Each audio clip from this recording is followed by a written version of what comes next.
This is a fight that you wanted against Dominick Cruz. You're fighting in his backyard. So I'm curious, what are the emotions now, just a few days removed from ahead of the fight?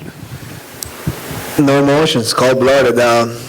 Ready to go. I feel good with myself. I feel great with all the work I put until this moment. And, you know, I can lie to everybody, but I can never lie to myself. And I know how ready I am and the type of work I put for this fight. So I feel I'm the best in the world right now, and I can be a world champion at any night. So I'm ready to show that Saturday night.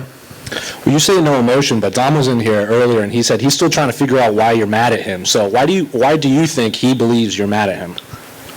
I don't fucking know. I'm not in his mind. But we did a sit-down interview, face-to-face. Did he tell you how mad he was? No. So I just speak the truth. I keep it real.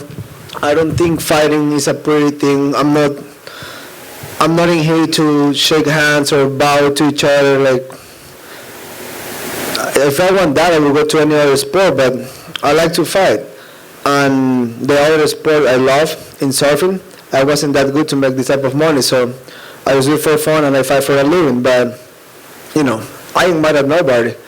I really have no emotion to anybody I ever fought.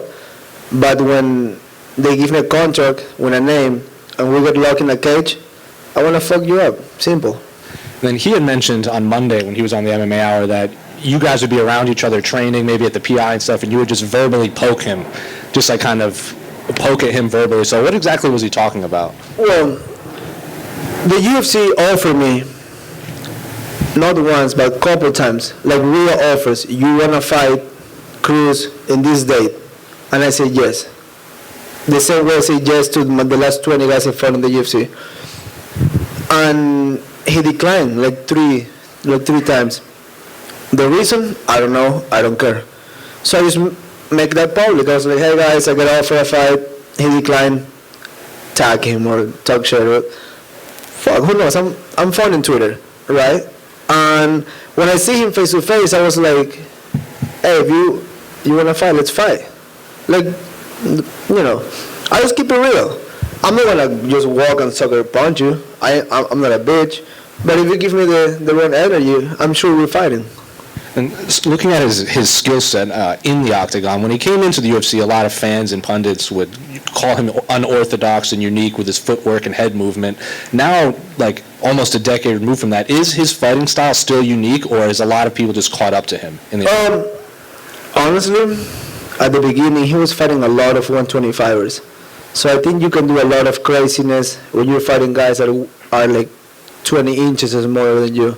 Like he fought Benavides, Demetrius, Faber.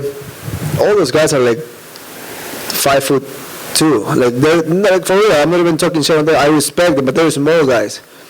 So that style can be successful like that. And I believe in this new timeline. Even when he was a champion, he never fought Barao. He never fought, Frankie or Sanhagen or Dillashaw. Or I fought Dillashaw twice. But he didn't fight the rest of the guys, like the new prospects, the good guys. So I'm like, I respect you as a fighter, but you haven't shown you getting there with the best of the best in this time, because he was injured a lot, and no shame on that, But he didn't fight like, Son Yadongs or guys like that are coming in hard, that are winning fights.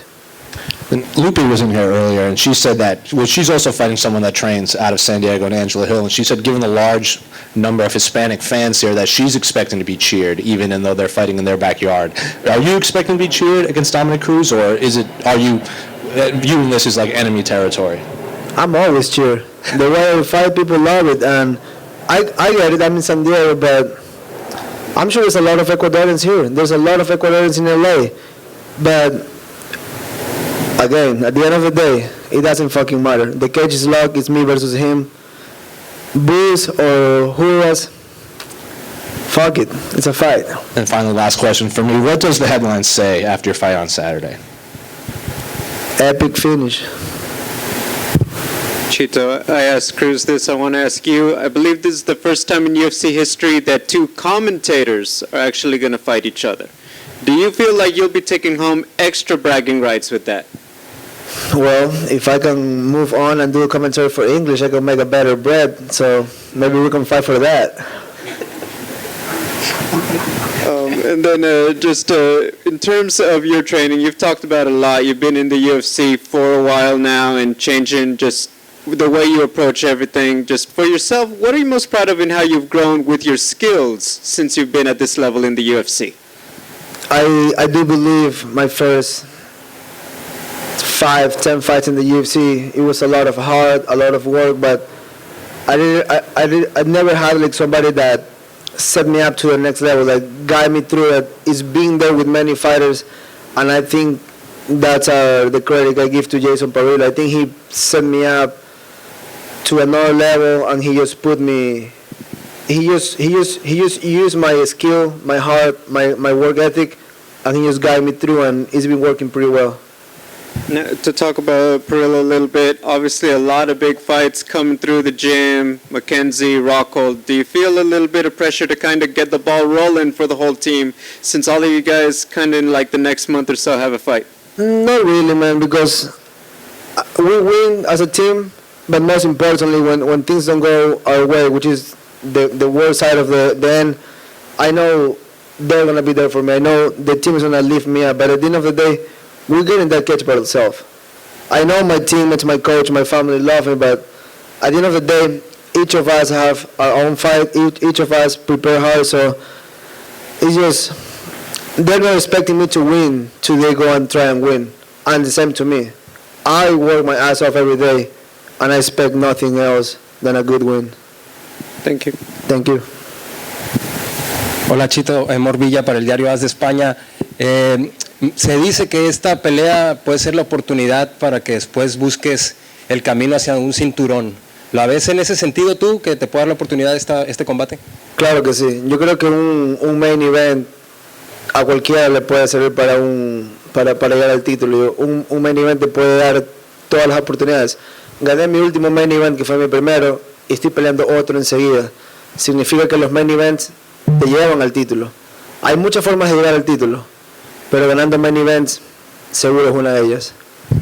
Lo dijiste ahora en inglés, te sientes confiado, ¿no? Por tu camino y por el camino de Dominick, que decías que no se había enfrentado a los mejores. ¿Cómo lo ves este combate ya, y hablar un poquito de tu rival? O sea, yo lo veo como es una pelea dura al final del día. Es un tipo que igual sale a pelear, tiene cardio, toma un buen golpe, lucha muy bien. O sea, en mi mente no va a ser nada fácil esta pelea. En mi mente no va a ser un poco más fácil que la anterior. Yo siempre que tengo una pelea espero lo peor, para simplemente estar preparado. Si es una noche rápida, si es algo así, increíble, lo tomo. ¿Quién no lo haría? No. Nadie se levanta diciendo, ay, quiero que me revienten la cara hoy día. Pero si me preparo mentalmente para lo que sea, pues no tengo problema. Y de la forma que yo trabajo, sé que voy a salir ganador. ¿Qué nos dices del MMA latinoamericano? ¿En qué lugar lo pones tú como representante? Yo creo que cada vez somos más. Yo creo que cada vez vemos gente de habla hispana en main events, ganando peleas en la UFC, y como toda la vida, ¿no? Es una evolución, y creo que estamos poco a poco llegando a nuestro mejor momento. Perfecto, gracias. Gracias a ti.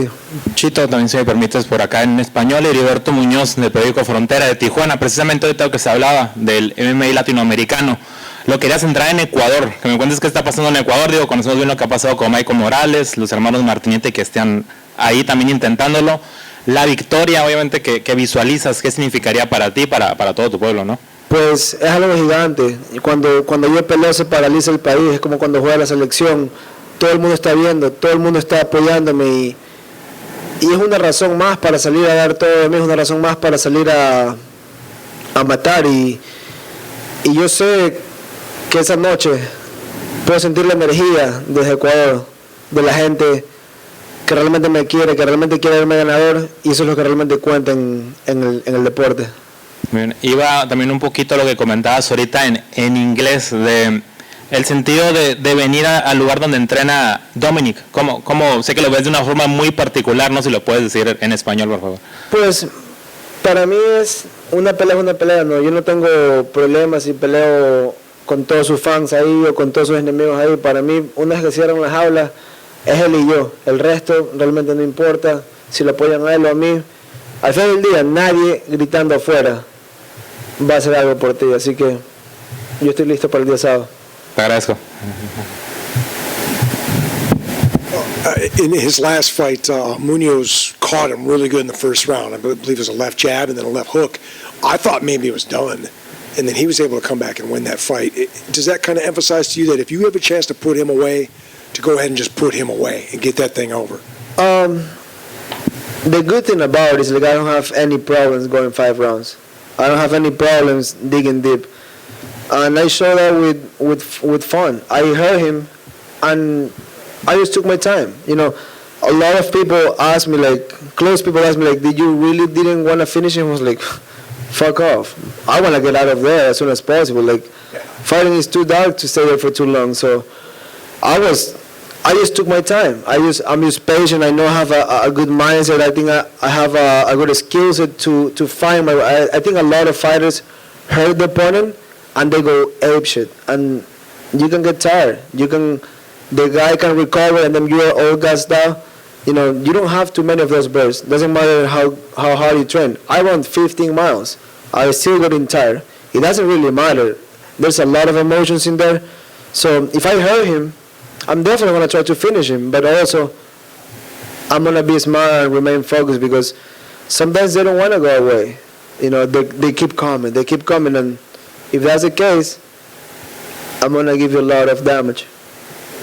Just one other question. I always ask fighters this in any fight combat sport. Would you say you've learned more from your victories over the years or your defeats?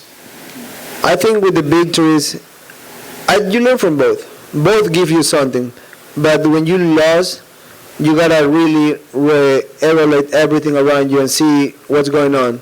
And I'm the type of guy that even if for a matter of fact, I can blame somebody, I will never do it. Because at the end of the day, it's up to me to kick that person out or change it or tell them they're not giving what I need. So, you know, when I lost fights in the past, I really evaluate everything and I try to figure out why I lost, what happened in there, and see how were my emotions in there, like everything. And I really believe at the beginning I was fighting out of heart. Like, I don't have any amateur fights.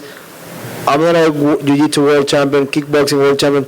I was just a kid fighting on the street that get to a jiu-jitsu gym, and 7 years later made it to the UFC with a record of 6-1. So most of the people that came that green, they're not here anymore. I'm just glad and I'm just happy to have this heart that brought me all the way here, and now I have the tools. Hey, Chito. There was a story you had told a little bit ago that I just wanted to get some clarification on. It was earlier on in your career, and you're a guy that has a fair amount of artwork like myself. Was it true that Sean Shelby scolded you for getting a neck tattoo? Yeah. Well, he when I got my first neck tattoo, I got this huge gorilla, and I fucking like gorillas. So I got a big gorilla, kind of like a psychedelic look, maybe on mushrooms. And Sean Shelby was like, "You're a fucking idiot. That's not cool." He honestly, I think he was just looking up to me, like kind of like protecting me, like, "Hey, don't do dumb shit at this point." And I get it, but the tattoos for me, like my mom is around, you can ask her. When I was like 4 years old, I would go to the corner store, and they sell like all these like kind of like real tattoos you can put on with water. And they will send me back from the school because I was neck all the way down. I would tell my neighbor, I would be like, "Hey, can you put those like angels and things like that on my back," because I couldn't reach. And I would be full covered on fake tattoos. I don't know why. I just like tattoos. And I didn't finish my arms before I went to my neck. Because I said, fuck it, if I go to my neck, I have to finish the rest.